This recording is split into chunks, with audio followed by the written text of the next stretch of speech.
Hi, ಎಲ್ಲರಿಗೂ ಸ್ವಾಗತ. ಮತ್ತೊಮ್ಮೆ ಈ ಒಂದು ಫೇಸ್ಬುಕ್ ಲೈವ್ ಕ್ಲಾಸಿಗೆ ತಮ್ಮನ್ನು ಹಾರ್ದಿಕವಾಗಿ ಸ್ವಾಗತವನ್ನು ಮಾಡಿಕೊಳ್ತಾ, ಇವತ್ತು ಮೂರನೇ ದಿನ. ಈ ಹಿಂದಿನ ಒಂದು ಎರಡು ಲೈವ್ ಕಾರ್ಯಕ್ರಮಗಳಲ್ಲಿ ನಾವು ಈ ಎರಡು ವಿಚಾರವಾಗಿ, ಅಂದರೆ ಮೊದಲನೇ ಒಂದು ಎಪಿಸೋಡ್ನಲ್ಲಿ 3, ಆಮೇಲೆ ಎರಡನೇದಲ್ಲಿ ಮತ್ತೆ 3 ಪ್ರಶ್ನೆಗಳ ಬಗ್ಗೆ ಚರ್ಚೆಯನ್ನು ಮಾಡಿದ್ವಿ. 10ನೇ ತರಗತಿಯ ಸಮಾಜ ವಿಜ್ಞಾನ ವಿಷಯದ ಇತಿಹಾಸ ವಿಭಾಗದಲ್ಲಿ ಬರುವಂತಹ ಬಹುತೇಕ 4 ಅಂಕಗಳನ್ನು ಸಂಭವನೀಯ ಪ್ರಶ್ನೆಗಳಾಗಿ ಕೊಡಬಹುದಾದಂತಹ ಒಂದು ಅಧ್ಯಾಯ ಗಾಂಧಿಯುಗ ಮತ್ತು ರಾಷ್ಟ್ರೀಯ ಹೋರಾಟ ಅನ್ನುವಂತಹ ಅಧ್ಯಾಯದ ಮೇಲೆ ನಾವು ಪ್ರಶ್ನೆಗಳನ್ನು ಚರ್ಚೆ ಮಾಡ್ತಾ ಇದ್ವಿ.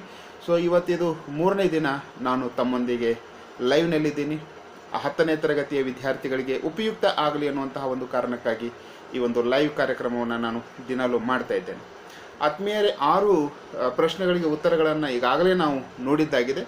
ಈಗ ಸದ್ಯಕ್ಕೆ ನಾವು 7ನೇ ಪ್ರಶ್ನೆಯನ್ನು ಈ ದಿವಸ ನೋಡೋಣ. ನನ್ನ ಒಂದು ಲೈವ್ ಕ್ಲಾಸನ್ನು ಪ್ರಾರಂಭ ಮಾಡ್ತಾ ಇದ್ದೇನೆ. ಸೊ ಇಲ್ಲಿ ಬರಬಹುದಾದಂತಹ ಮತ್ತೊಂದು ಪ್ರಮುಖವಾದ ಪ್ರಶ್ನೆ ಯಾವುದು ಅಂತಂದರೆ, ಸವಿನಯ ಕಾನೂನು ಭಂಗ ಚಳುವಳಿಯನ್ನು ವಿವರಿಸಿರಿ ಅಂಥೇಳಿ ಕೇಳ್ಬೋದು. ಸವಿನಯ ಕಾನೂನು ಭಂಗ ಚಳುವಳಿಯನ್ನು ವಿವರಿಸಿರಿ ಅಂತ ಕೇಳಬಹುದು, ಅಥವಾ ಸವಿನಯ ಕಾನೂನು ಭಂಗ ಚಳುವಳಿಯನ್ನೇ ಇನ್ನೊಂದು ಹೆಸರಿನಿಂದ ಉಪ್ಪಿನ ಸತ್ಯಾಗ್ರಹವನ್ನು ವಿವರಿಸಿರಿ ಅಂತ ಕೇಳಬಹುದು, ಅಥವಾ ದಂಡಿ ಸತ್ಯಾಗ್ರಹ ಚಳುವಳಿಯನ್ನು ವಿವರಿಸಿರಿ ಅಂತ ಕೇಳಬಹುದು. ಒಂದೇ ಪ್ರಶ್ನೆ ಹಲವಾರು ರೀತಿಯಾಗಿ ಅಲ್ಲಿ ಅದು ಬರಬಹುದಾಗಿದೆ.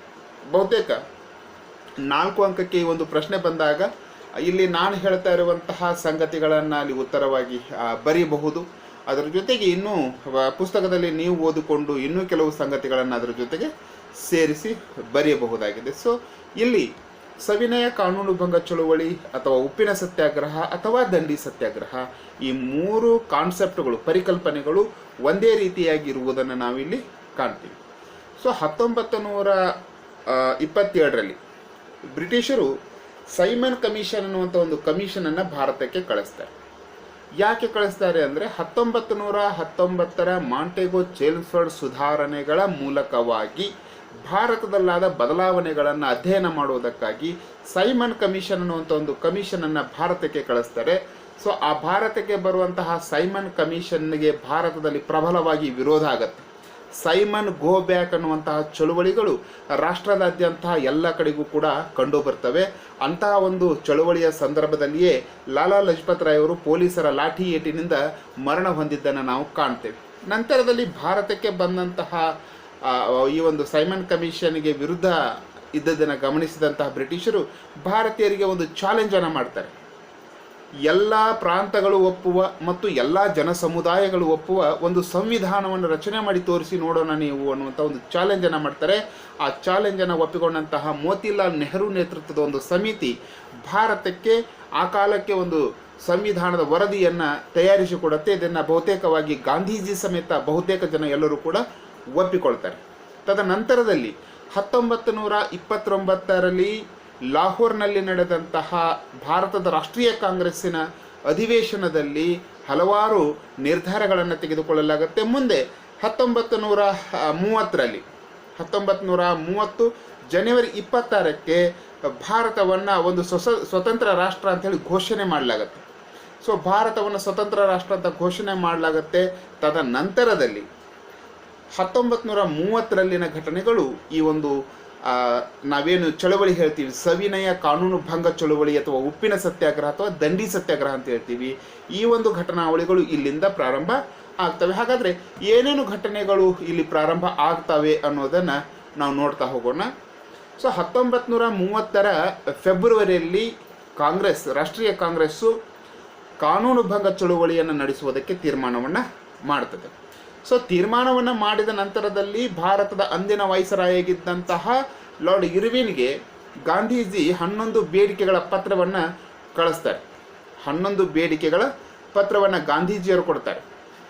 ಗಾಂಧೀಜಿಯವರ ಪತ್ರವನ್ನು ಕೊಡುವುದರ ಜೊತೆಗೆ ಸರ್ಕಾರ ಈ ನಮ್ಮ ಮನವಿಗೆ ಒಪ್ಪದೇ ಇದ್ದರೆ ಆ ಒಂದು ಚಳುವಳಿಯನ್ನು ಮಾಡ್ತೀವಿ ಅನ್ನುವಂಥದ್ದು. ನೋಡಿ, ಸರ್ಕಾರ ಒಪ್ಪದಿದ್ದರೆ ತೆರಿಗೆ ನಿರಾಕರಣೆ ಹಾಗೂ ಕಾನೂನು ಭಂಗ ಚಳುವಳಿಯನ್ನು ನಾವು ಮಾಡ್ತೀವಿ ಅನ್ನುವಂಥ ಘೋಷಣೆಯನ್ನು ಕೂಡ ಗಾಂಧೀಜಿಯವರಲ್ಲಿ ಮಾಡಿರ್ತಾರೆ. ಆದರೆ ವೈಸರಾಯ್ ಈ ಎಲ್ಲ ಬೇಡಿಕೆಗಳನ್ನು ಕೂಡ ತಿರಸ್ಕರಿಸಿದ.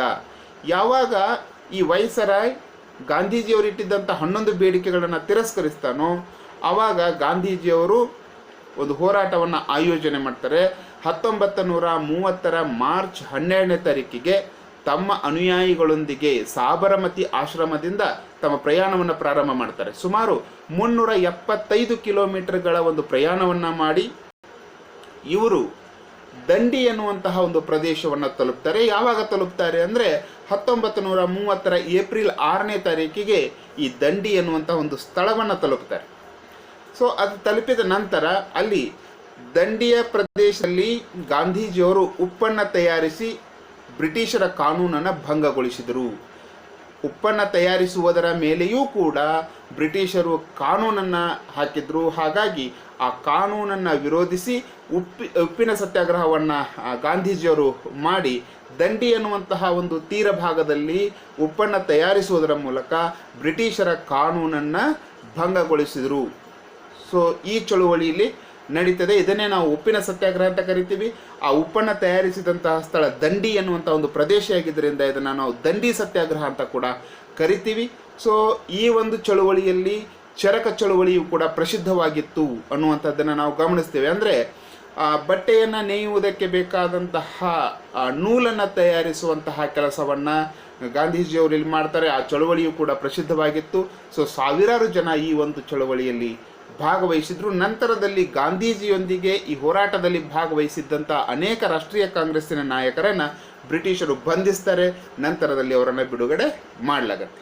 ಸೊ ಇದಿಷ್ಟು ಸವಿನಯ ಕಾನೂನು ಭಂಗ ಚಳುವಳಿಗೆ ಸಂಬಂಧಪಟ್ಟಂತೆ ಏನೇನು ಅಂಶಗಳನ್ನು ಬರಿಬೇಕು, ಹಿನ್ನೆಲೆ ಏನು ಅನ್ನೋದನ್ನು ನೋಡಿದಾಗ ಈ ಎಲ್ಲ ಅಂಶಗಳನ್ನು ಕೂಡ ನಾವು ಗಮನಿಸಬೇಕಾಗತ್ತೆ ಸ್ನೇಹಿತರೆ. ಹಾಗಾದರೆ ಬನ್ನಿ ನೇರವಾಗಿ ಯಾವ್ಯಾವ ಅಂಶಗಳನ್ನು ವಿದ್ಯಾರ್ಥಿಗಳು ಅಲ್ಲಿ ಬರೆಯಬೇಕು ಅನ್ನುವುದನ್ನು ನೋಡೋದಾದರೆ, ಸೊ 1930 ಫೆಬ್ರವರಿಯಲ್ಲಿ ರಾಷ್ಟ್ರೀಯ ಕಾಂಗ್ರೆಸ್ ಕಾನೂನು ಭಂಗ ಚಳುವಳಿಯನ್ನು ನಡೆಸಲು ತೀರ್ಮಾನಿಸಿತು. ಸೊ ಇದು ಮೊದಲನೇ ಅಂಶ. ನಂತರ ಗಾಂಧೀಜಿ 11 ಬೇಡಿಕೆಗಳ ಪತ್ರವನ್ನು ವೈಸರಾಯನಿಗೆ ನೀಡಿದರು. ಅದಾದ ನಂತರ ಮೂರನೇದಾಗಿ ಸರ್ಕಾರ ಒಪ್ಪದಿದ್ದರೆ, ಅಂದರೆ ಬೇಡಿಕೆಗಳಿಗೆ ಒಪ್ಪದಿದ್ದರೆ ತೆರಿಗೆ ನಿರಾಕರಣೆ ಹಾಗೂ ಕಾನೂನು ಭಂಗ ಚಳುವಳಿಯ ಘೋಷಣೆಯನ್ನು ಮಾಡಿದರು ಗಾಂಧೀಜಿ. ಆದರೆ ನಾಲ್ಕನೇ ಅಂಶ ಏನು ಬರುತ್ತೆ?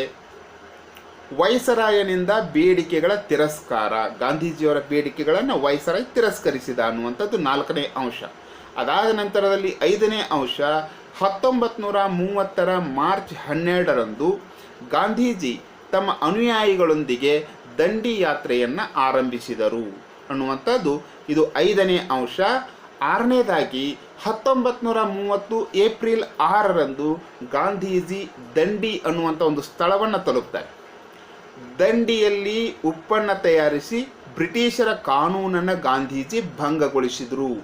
ಅದಾದ ನಂತರ ನೆಕ್ಸ್ಟ್ ಪಾಯಿಂಟ್ ಯಾವುದಂದರೆ ಚರಕ ಈ ಚಳುವಳಿಯಲ್ಲಿ ಪ್ರಸಿದ್ಧವಾಗಿತ್ತು ಅನ್ನುವುದನ್ನು ನಾವು ಕಾಣ್ತೇವೆ. ಸಾವಿರಾರು ಜನರು ಈ ಒಂದು ಚಳುವಳಿಯಲ್ಲಿ ಭಾಗವಹಿಸಿದ್ದರು ಅನ್ನುವುದನ್ನು ಕೂಡ ನಾವು ಗಮನಿಸ್ತೇವೆ. ನಂತರ ರಾಷ್ಟ್ರೀಯ ಕಾಂಗ್ರೆಸ್ಸಿನ ಹಲವಾರು ನಾಯಕರನ್ನು ಬ್ರಿಟಿಷರು ಬಂಧಿಸಿ ನಂತರ ಬಿಡುಗಡೆಗೊಳಿಸಿದರು. ಈ ಎಲ್ಲ ಅಂಶಗಳನ್ನು ಈ ಪ್ರಶ್ನೆಗೆ ಸಂಬಂಧಪಟ್ಟಂತೆ ಉತ್ತರವಾಗಿ ಬರಿಬೇಕಾಗತ್ತೆ. ಸೊ ಇದು ಇವತ್ತಿನ ಮೊದಲನೇ ಪ್ರಶ್ನೆ. ಒಟ್ಟಾರೆ 7ನೇ ಪ್ರಶ್ನೆ ಇದು, ಇವತ್ತಿನ ಮೊದಲನೇ ಪ್ರಶ್ನೆ. ಹಾಗಾದರೆ ಇದನ್ನು ಹೊರತುಪಡಿಸಿ ಮತ್ಯಾವ ಪ್ರಶ್ನೆ ಇಲ್ಲಿ ಬರಬಹುದು ಅನ್ನೋದನ್ನು ನಾವು ನೋಡೋದಾದರೆ, ಸೊ ಇಲ್ಲಿ ಬರಬಹುದಾದಂತಹ ಇನ್ನೊಂದು ಪ್ರಮುಖ ಪ್ರಶ್ನೆ ಕ್ವಿಟ್ ಇಂಡಿಯಾ ಚಳುವಳಿಯನ್ನು ವಿವರಿಸಿ ಎನ್ನುವಂಥದ್ದು.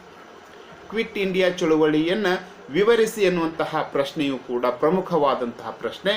ಸೊ ಕ್ವಿಟ್ ಇಂಡಿಯಾ, ಚಲೇ ಜಾವ್ ಅಥವಾ ಬ್ರಿಟಿಷರೇ ಭಾರತ ಬಿಟ್ಟು ತೊಲಗಿ, ಇವೆಲ್ಲ ಶಬ್ದಗಳು ಒಂದೇ ರೀತಿಯ ಅರ್ಥವನ್ನು ಕೊಡುವಂತಹ ಶಬ್ದಗಳು ಆಗಿರುವುದರಿಂದ ಪ್ರಶ್ನೆ ಯಾವ ರೀತಿಯಾಗಿ ಬೇಕಾದರೂ ಕೇಳಬಹುದು. ಕ್ವಿಟ್ ಇಂಡಿಯಾ ಚಳುವಳಿಯನ್ನು ವಿವರಿಸಿ ಅಂತ ಕೇಳಬಹುದು, ಅಥವಾ ಚಲೇ ಜಾವ್ ಚಳುವಳಿಯನ್ನು ವಿವರಿಸಿರಿ ಅಂತ ಕೇಳಬಹುದು, ಬ್ರಿಟಿಷರೇ ಭಾರತ ಬಿಟ್ಟು ತೊಲಗಿ ಅನ್ನುವಂತಹ ಚಳುವಳಿಯನ್ನು ವಿವರಿಸಿರಿ ಅಂತೇಳಿ ಕೇಳಬಹುದು. ಸೊ ಪ್ರಶ್ನೆ ಏನಾಗಿದ್ದರೂ ಕೂಡ ಉತ್ತರ ಒಂದೇ ರೀತಿಯಾಗಿರುತ್ತೆ ಅನ್ನುವಂಥನ್ನು ವಿದ್ಯಾರ್ಥಿಗಳು ಇಲ್ಲಿ ತಿಳಿದುಕೊಳ್ಳಬೇಕಾಗತ್ತೆ. ಸೊ ಭಾರತದಲ್ಲಿ ಇದೇ ಕಾಲಕ್ಕೆ ಭಾರತದಲ್ಲಿ ಕೆಲವೊಂದಿಷ್ಟು ಬದಲಾವಣೆಗಳನ್ನು ನಾವು ಕಾಣ್ತೀವಿ. ಸೊ 1935ರಲ್ಲಿ ಭಾರತದಲ್ಲಿ ಚುನಾವಣೆಗಳು ನಡೀತವೆ. 1935ರ ಕಾಯ್ದೆಯ ಪ್ರಕಾರ ಭಾರತದಲ್ಲಿ ಚುನಾವಣೆಗಳು ನಡೀತವೆ. ಆ ಚುನಾವಣೆಗಳಲ್ಲಿ ಭಾರತದ ರಾಷ್ಟ್ರೀಯ ಕಾಂಗ್ರೆಸ್ ಬಹುಮತವನ್ನು ಪಡೆದು ಅಧಿಕಾರವನ್ನು ಪಡೆದುಕೊಂಡಿರ್ತದೆ. ಆದರೆ ಇದೇ ಕಾಲಕ್ಕೆ ಯುರೋಪಿನಲ್ಲಿ ಎರಡನೇ ಜಾಗತಿಕ ಯುದ್ಧ ಪ್ರಾರಂಭ ಆಗುತ್ತೆ 1939ರಲ್ಲಿ. ಸೊ 1939ರಲ್ಲಿ ಯುರೋಪಿನಲ್ಲಿ ಯುದ್ಧ ಪ್ರಾರಂಭ ಆದಾಗ, ಜಾಗತಿಕ ಯುದ್ಧ ಪ್ರಾರಂಭವಾದಾಗ ಭಾರತದಲ್ಲಿದ್ದಂತಹ ವೈಸ್ರಾಯ್ ಏನು ಮಾಡ್ತಾನೆ, ಯಾವ ಭಾರತೀಯರನ್ನೂ ಕೇಳದೆ ಏಕಪಕ್ಷೀಯವಾಗಿ ಭಾರತವನ್ನು ಎರಡನೇ ಜಾಗತಿಕ ಯುದ್ಧದಲ್ಲಿ, ಜರ್ಮನಿಯ ವಿರುದ್ಧದ ಯುದ್ಧದಲ್ಲಿ ಘೋಷಣೆ ಮಾಡ್ತಾನೆ. ಭಾರತ ಯುದ್ಧದಲ್ಲಿ ಭಾಗವಹಿಸ್ತದೆ ಅನ್ನುವಂತಹ ರೀತಿಯಲ್ಲಿ ಆತ ಘೋಷಣೆಯನ್ನು ಮಾಡಿದಾಗ ಭಾರತೀಯರು ಇದನ್ನು ವಿರೋಧಿಸಿದರು. ಭಾರತದ ರಾಷ್ಟ್ರೀಯ ಕಾಂಗ್ರೆಸ್ ಇದನ್ನು ವಿರೋಧಿಸುತ್ತೆ. ಸೊ ಸಹಜವಾಗಿ ಆಗ ಭಾರತಕ್ಕೆ ಒಂದು ಕ್ರಿಪ್ಸ್ ಆಯೋಗವನ್ನು ಕಳಿಸಿಕೊಡ್ತಾರೆ. ಕ್ರಿಪ್ಸ್ ಸಂಧಾನವನ್ನು ಮಾಡಿಕೊಳ್ಳುವುದಕ್ಕೆ, ಅಂದರೆ ಭಾರತೀಯರ ಮನವೊಲಿಸುವುದಕ್ಕಾಗಿ ಒಂದು ಕ್ರಿಪ್ಸ್ ಆಯೋಗವನ್ನು ಕಳಿಸಿಕೊಡ್ತಾರೆ. ಈ ಕ್ರಿಪ್ಸ್ ಆಯೋಗ ಭಾರತಕ್ಕೆ ಡೊಮಿನಿಯನ್ ಸ್ಟೇಟಸ್ ಮಾದರಿಯ ಸರ್ಕಾರವನ್ನು ಕೊಡುವುದಾಗಿ ಹೇಳ್ತದೆ. ಡೊಮಿನಿಯನ್ ಮಾದರಿಯ ಸರ್ಕಾರ ಅಂತಂದರೆ ಆಂತರಿಕವಾಗಿ ಸ್ವಾತಂತ್ರ್ಯವನ್ನು ಪಡೆದು ಬಾಹ್ಯವಾಗಿ ಬ್ರಿಟಿಷರ ಹಿಡಿತಕ್ಕೆ ಒಳಪಟ್ಟಂಥ ಒಂದು ಸರ್ಕಾರದ ಪದ್ಧತಿ. ಈ ಪದ್ಧತಿಯನ್ನು ಕೊಡುವುದಾಗಿ ಕ್ರಿಪ್ಸ್ ಆಯೋಗ ಹೇಳಿದಾಗ ಭಾರತೀಯರು ಇದನ್ನು ಒಪ್ಪಲಿಲ್ಲ. ಹಾಗಾಗಿ 1942ರಲ್ಲಿ ಕ್ರಿಪ್ಸ್ ಸಂಧಾನ ವಿಫಲವಾಯಿತು. ಸೊ ಯಾವಾಗ ಕ್ರಿಪ್ಸ್ ಸಂಧಾನ ವಿಫಲವಾಯಿತೋ ಆವಾಗ ಭಾರತದ ರಾಷ್ಟ್ರೀಯ ಕಾಂಗ್ರೆಸ್ ಕ್ವಿಟ್ ಇಂಡಿಯಾ ಚಳುವಳಿಗೆ ಕರೆಯನ್ನು ನೀಡ್ತದೆ. ಬ್ರಿಟಿಷರೇ ಭಾರತವನ್ನು ಬಿಟ್ಟು ತೊಲಗಿ ಎನ್ನುವಂಥ ಒಂದು ಚಳುವಳಿಯನ್ನು ರಾಷ್ಟ್ರೀಯ ಕಾಂಗ್ರೆಸ್ ಘೋಷಣೆ ಮಾಡುತ್ತೆ. ಆವಾಗ ಗಾಂಧೀಜಿಯವರು ಭಾರತೀಯರಿಗೆ ಒಂದು ಕರೆಯನ್ನು ಕೊಡ್ತಾರೆ, ಮಾಡು ಇಲ್ಲವೇ ಮಡಿ. ಅದನ್ನು ನಾವು ಡೂ ಆರ್ ಡೈ ಅಂತ ಹೇಳ್ತೀವಿ. ಅಂತಹ ಒಂದು ಕರೆಯನ್ನು ಗಾಂಧೀಜಿಯವರು ದೇಶದ ಜನರಿಗೆ ಕೊಡ್ತಾರೆ. ಸೊ ಈ ಸಂದರ್ಭದಲ್ಲಿ ಬ್ರಿಟಿಷರು ರಾಷ್ಟ್ರೀಯ ಕಾಂಗ್ರೆಸ್ಸಿನ ಪ್ರಮುಖ ನಾಯಕರನ್ನು ಬಂಧಿಸ್ತಾರೆ. ಸೊ ಯಾವಾಗ ರಾಷ್ಟ್ರೀಯ ಕಾಂಗ್ರೆಸ್ಸಿನ ಪ್ರಮುಖ ನಾಯಕರನ್ನು ಬ್ರಿಟಿಷರು ಬಂಧಿಸಿದರೋ ಈ ಚಳುವಳಿಗೆ ನಾಯಕರಿಲ್ಲದಂತಹ ಒಂದು ಪರಿಸ್ಥಿತಿ ಉಂಟಾಯಿತು. ಆದರೆ ಅದೇ ಸಮಯಕ್ಕೆ ಸರಿಯಾಗಿ ಜಯಪ್ರಕಾಶ ನಾರಾಯಣ ಅನ್ನುವಂತಹ ಒಬ್ಬ ವ್ಯಕ್ತಿ, ನಾಯಕ, ಹೊಸದಾಗಿ ನೇತೃತ್ವವನ್ನು ವಹಿಸಿಕೊಂಡು ಹೋರಾಟವನ್ನು ಮುಂದುವರಿಸಿಕೊಂಡು ಹೋಗ್ತಾರೆ. ಜೊತೆಗೆ ಸಮಾಜವಾದಿಗಳು ದಿ ಫ್ರೀಡಮ್ ಸ್ಟ್ರಗಲ್ ಫ್ರಂಟ್ ಅನ್ನುವಂತಹ ಒಂದು ಕಾರ್ಯತಂತ್ರದ ಮೂಲಕ ಬ್ರಿಟಿಷರ ವಿರುದ್ಧ ಹೋರಾಟವನ್ನು ರೂಪಿಸ್ತಾರೆ. ಜೊತೆಗೆ ಕಾರ್ಮಿಕರಿಗೆ ಹೋರಾಟದ ತರಬೇತಿಗಳನ್ನು ನೀಡಲಾಗುತ್ತೆ. ಹೋರಾಟದಲ್ಲಿ ಭಾಗವಹಿಸುವಂತೆ ಜನತೆಗೆ ಕರೆಯನ್ನು ನೀಡಲಾಗುತ್ತೆ. ಈ ಕ್ವಿಟ್ ಇಂಡಿಯಾ ಚಳುವಳಿ ಕೇವಲ ಭಾರತಕ್ಕೆ ಮಾತ್ರ ಸೀಮಿತವಾಗಿರದೆ ಭಾರತದ ಹೊರಗೂ ಕೂಡ ಈ ಚಳುವಳಿ ಖ್ಯಾತಿಯನ್ನು ಪಡೆದುಕೊಳ್ಳುತ್ತೆ. ಅಲ್ಲಿಯೂ ಕೂಡ ಹೋರಾಟಗಳು ಪ್ರಾರಂಭ ಆಗ್ತವೆ. ಸುಭಾಷ್ ಚಂದ್ರ ಬೋಸ್ ಪ್ರಮುಖವಾಗಿ ಭಾರತದ ಹೊರಗಿನಿಂದ ನಿಂತುಕೊಂಡು ಭಾರತದಲ್ಲಿದ್ದಂತಹ ಬ್ರಿಟಿಷರನ್ನು ಹೊರಹಾಕುವುದಕ್ಕಾಗಿ ತಮ್ಮ INA ಇಂಡಿಯನ್ ನ್ಯಾಷನಲ್ ಆರ್ಮಿ ಅನ್ನುವಂತಹ ಸೈನ್ಯವನ್ನು ತೆಗೆದುಕೊಂಡು ಹೋರಾಟವನ್ನು ಮಾಡ್ತಾರೆ. ಆ ಹೋರಾಟವನ್ನು ಮಾಡುವುದರ ಮೂಲಕ ಈ ಒಂದು ಕ್ವಿಟ್ ಇಂಡಿಯಾ ಚಳುವಳಿಗೆ ಒಂದು ಹೊಸ ಆಯಾಮವನ್ನು ಕೊಟ್ಟರು ಅಂಥೇಳಿ ನಾವು ಹೇಳ್ಬೋದು. ಸೊ ಹೀಗೆ ಕ್ವಿಟ್ ಇಂಡಿಯಾ ಚಳುವಳಿ ಪ್ರಮುಖವಾದ ಘಟನೆಯಾಗಿ ನಮಗಿಲ್ಲಿ ಕಾಣುತ್ತೆ.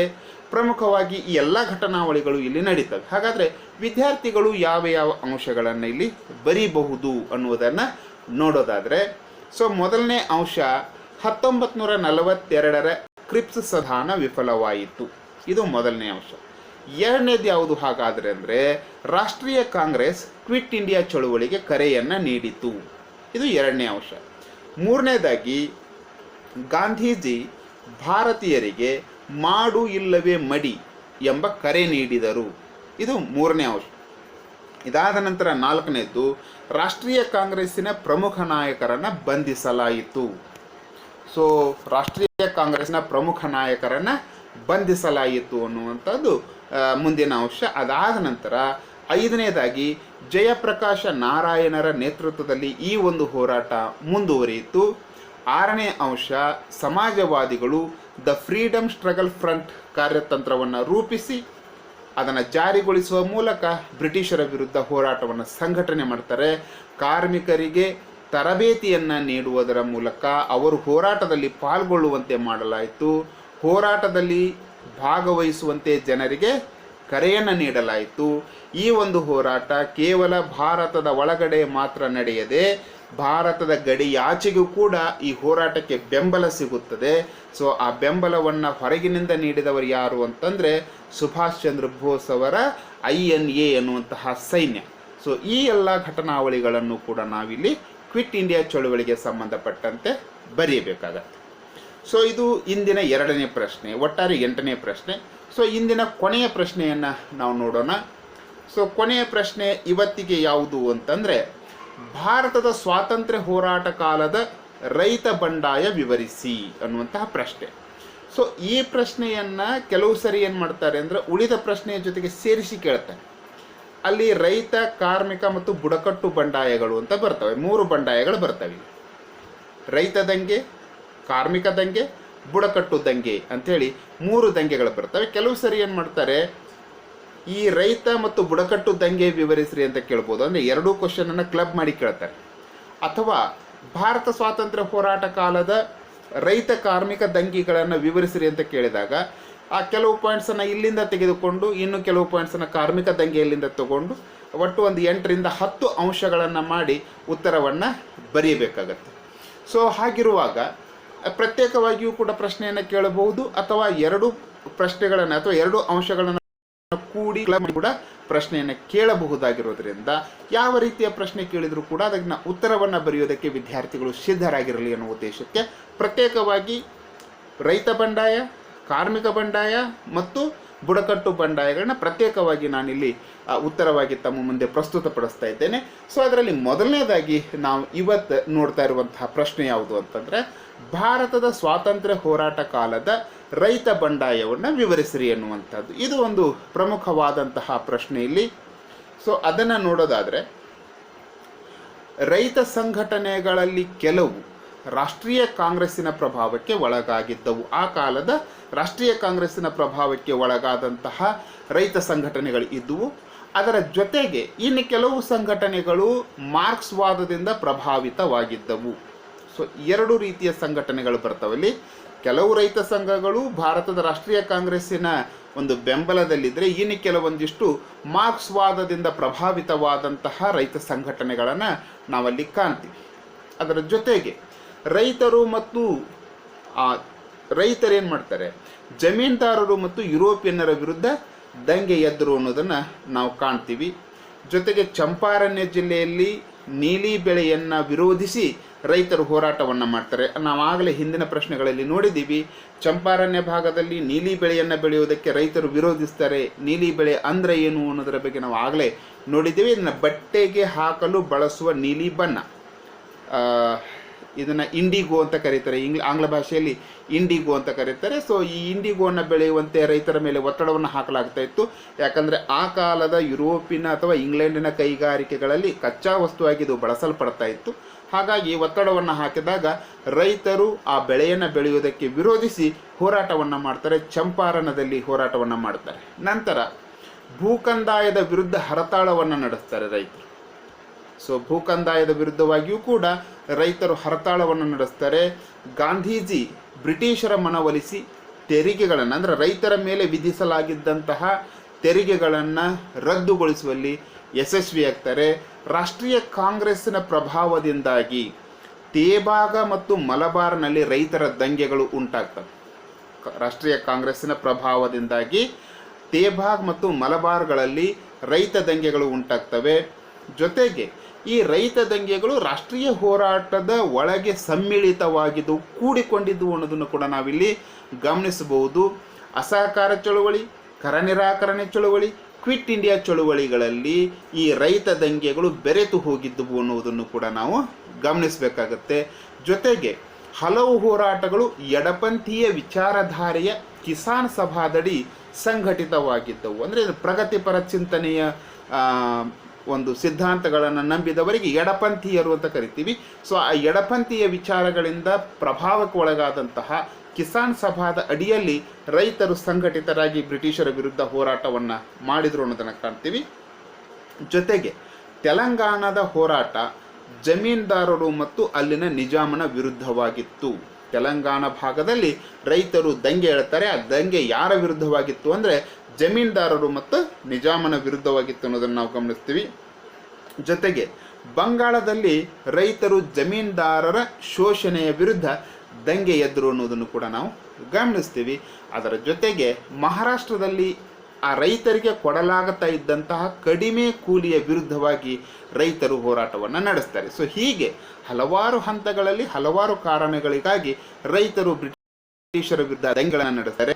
ಆ ದಂಗೆಗಳು ಕೂಡ ರಾಷ್ಟ್ರೀಯ ಹೋರಾಟದ ಒಂದು ಭಾಗವಾಗಿ ನಮಗಿಲ್ಲಿ ಕಂಡು ಬರ್ತದೆ. ಹಾಗಾಗಿ ಆ ಒಂದು ಅಂಶವು ಕೂಡ ಪ್ರಮುಖವಾದದ್ದು ಅನ್ನುವುದನ್ನು ನಾವು ಗಮನಿಸಬೇಕಾಗತ್ತೆ. ಹಾಗಾದರೆ ವಿದ್ಯಾರ್ಥಿಗಳು ಈ ಒಂದು ಪ್ರಶ್ನೆ ಬಂದಾಗ ಯಾವ ರೀತಿಯಾಗಿ ಉತ್ತರವನ್ನು ಬರೀಬೇಕಾಗತ್ತೆ ಅನ್ನೋದನ್ನು ಗಮನಿಸಬೇಕಾದ್ರೆ, ಅಂದರೆ ಯಾವ್ಯಾವ ಅಂಶಗಳು ಪ್ರಮುಖವಾಗಿದ್ದು ಅನ್ನೋದನ್ನು ನೋಡೋದಾದರೆ, ಸೊ ಮೊದಲನೇದಾಗಿ ರೈತರು ಜಮೀನ್ದಾರರು ಮತ್ತು ಯುರೋಪಿಯನ್ನರ ವಿರುದ್ಧ ದಂಗೆ ಎದ್ರು. ಚಂಪಾರಣ್ಯ ಜಿಲ್ಲೆಯಲ್ಲಿ ನೀಲಿ ಬೆಳೆಯುವುದನ್ನು ವಿರೋಧಿಸಿ ರೈತರು ದಂಗೆ ಎದ್ರು. ಭೂಕಂದಾಯದ ವಿರುದ್ಧ ಹರತಾಳಗಳನ್ನು ನಡೆಸಿದರು. ಗಾಂಧೀಜಿ ಬ್ರಿಟಿಷರ ಮನವೊಲಿಸಿ ತೆರಿಗೆಯನ್ನು ರದ್ದುಗೊಳಿಸಿದರು. ರಾಷ್ಟ್ರೀಯ ಕಾಂಗ್ರೆಸ್ ಪ್ರಭಾವದಿಂದ ತೇಭಾಗ ಮತ್ತು ಮಲಬಾರ್ಗಳಲ್ಲಿ ರೈತ ದಂಗೆಗಳುಂಟಾದವು. ಅಸಹಕಾರ, ಕರ ನಿರಾಕರಣೆ ಮತ್ತು ಕ್ವಿಟ್ ಇಂಡಿಯಾ ಚಳುವಳಿಗಳಲ್ಲಿ ರೈತ ದಂಗೆಗಳು ಬೆರೆತು ಹೋದವು. ಹಲವು ಹೋರಾಟಗಳು ಎಡಪಂಥೀಯ ವಿಚಾರಧಾರೆಯ ಕಿಸಾನ್ ಸಭಾದಡಿ ಸಂಘಟಿತವಾಗಿದ್ದವು. ತೆಲಂಗಾಣದ ಹೋರಾಟ ಜಮೀನ್ದಾರರು ಮತ್ತು ನಿಜಾಮನ ವಿರುದ್ಧವಾಗಿತ್ತು ಅನ್ನುವಂಥ ಅಂಶವನ್ನು ಬಿಡಬೇಕಾಗತ್ತೆ. ಜೊತೆಗೆ ಬಂಗಾಳದಲ್ಲಿ ರೈತರು ಜಮೀನ್ದಾರರ ಶೋಷಣೆಯ ವಿರುದ್ಧ ದಂಗೆ ಎದ್ರು ಅನ್ನುವಂತಹ ಅಂಶವನ್ನು ಬರೀಬೇಕಾಗತ್ತೆ. ಅಂತಿಮವಾಗಿ ಮಹಾರಾಷ್ಟ್ರದಲ್ಲಿ ಕಡಿಮೆ ಕೂಲಿಯ ವಿರುದ್ಧವಾಗಿ ರೈತರು ಚಳುವಳಿಯನ್ನು ನಡೆಸಿದರು ಅಂತ ಹೀಗೆ ಹಲವಾರು ಸಂಗತಿಗಳನ್ನು ಇಲ್ಲಿ ಬರಿಬೇಕಾಗತ್ತೆ ವಿದ್ಯಾರ್ಥಿಗಳು. ಈ ಅಂಶಗಳನ್ನು ಮನನ ಮಾಡಿಕೊಂಡು ತಾವು ಅಭ್ಯಾಸವನ್ನು ಮಾಡಿದ್ದಾದರೆ ಖಂಡಿತ ಕೂಡ ತಾವು ಹೆಚ್ಚಿನ ಅಂಕಗಳನ್ನು ಗಳಿಸುವುದಕ್ಕೆ ಸಾಧ್ಯ ಆಗುತ್ತೆ ಅಂತ ಹೇಳ್ತಾ, ಸೊ ಮುಂದಿನ ಪ್ರಶ್ನೆಗಳು 3 ಪ್ರಶ್ನೆಗಳು ನಾಳೆ ಫೇಸ್ಬುಕ್ ಲೈವ್ನಲ್ಲಿ ಖಂಡಿತವಾಗಿಯೂ ಇರ್ತಾವೆ ನಿಮಗಾಗಿ. ಸೊ ಹೆಚ್ಚು ಇದನ್ನು ವೀಕ್ಷಿಸಿ ತಮ್ಮ ವಿದ್ಯಾರ್ಥಿಗಳಿಗೆ ಅಥವಾ ತಮ್ಮ ಮಕ್ಕಳಿಗೆ ಇದನ್ನು ಶೇರ್ ಮಾಡಿ ಅಂತ ಹೇಳ್ತಾ, ಜೊತೆಗೆ ನನ್ನ ಯೂಟ್ಯೂಬ್ನಲ್ಲಿ ಇದನ್ನು ನಾನು ಅಪ್ಲೋಡ್ ಮಾಡ್ತಾ ಇದ್ದೇನೆ. ಅಪ್ಲೋಡ್ ಮಾಡಿದ ನಂತರದಲ್ಲಿ ಲಿಂಕನ್ನು ಕೂಡ ಶೇರ್ ಮಾಡ್ತೇನೆ. ಆ ಲಿಂಕನ್ನು ನೀವು ನಿಮ್ಮ ವಿದ್ಯಾರ್ಥಿಗಳಿಗೆ ಶೇರ್ ಮಾಡ್ಬೋದು. ನನ್ನ ಮುಂದಿನ ವಿಡಿಯೋಗಳನ್ನು ನೋಡೋದಕ್ಕಾಗಿ ನನ್ನ ಯೂಟ್ಯೂಬ್ ಚಾನಲ್ಗೆ ಸಬ್ಸ್ಕ್ರೈಬ್ ಮಾಡಿರಿ. ಈ ಒಂದು ವಿಡಿಯೋನ ಶೇರ್ ಮಾಡಿ, ಹೆಚ್ಚು ಮಕ್ಕಳಿಗೆ ಈ ಒಂದು ನನ್ನ ವಿಡಿಯೋ ರೀಚ್ ಆಗಲಿ ಎನ್ನುವಂತಹ ಒಂದು ಆಶಾಭಾವನೆಯೊಂದಿಗೆ ಇವತ್ತಿನ ಈ ಲೈವ್ ಕಾರ್ಯಕ್ರಮವನ್ನು ಮುಗಿಸ್ತಾ ಇದ್ದೇನೆ. ಧನ್ಯವಾದಗಳು. Thank you so much.